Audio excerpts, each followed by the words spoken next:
Lunch full ఆకలి అవుతుంది. Lunch prepare ఎట్లుంది సరే.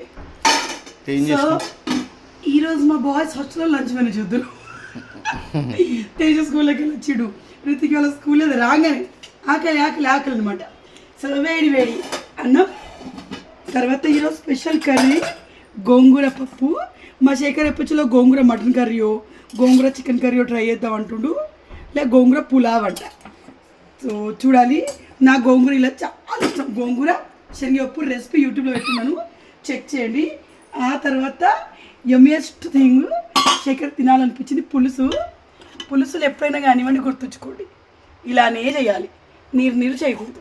సో దాన్ని పులుసు అన్నప్పుడు రసం అంటారు. నేను మా అత్త దగ్గర నేర్చుకోండి. మా అత్తమ్మ ఏ పులుసు చేసినా కూడా ఇలా చూడండి ఎంత టెంప్టింగ్గా ఉందో, ఇలా ఉంటుంది. అట్లా మా పిల్లల కోసం ఇది, ఎందుకంటే పిల్లలు ఎక్కువ తినరు, పప్పు తింటారులేండి.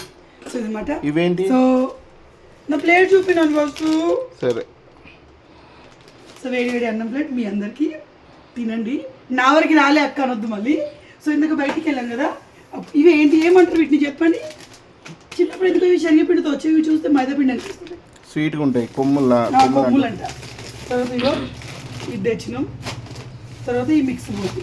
మనం ఇంట్లో ఎన్ని వేసినా కూడా పిల్లలకి చిన్నప్పుడు మీరు చూడండి 5-6 years బ్యాక్ వీడియోలో నేను ఇవి మురుకులు నువ్వు లడ్డులు అన్నీ లేదు.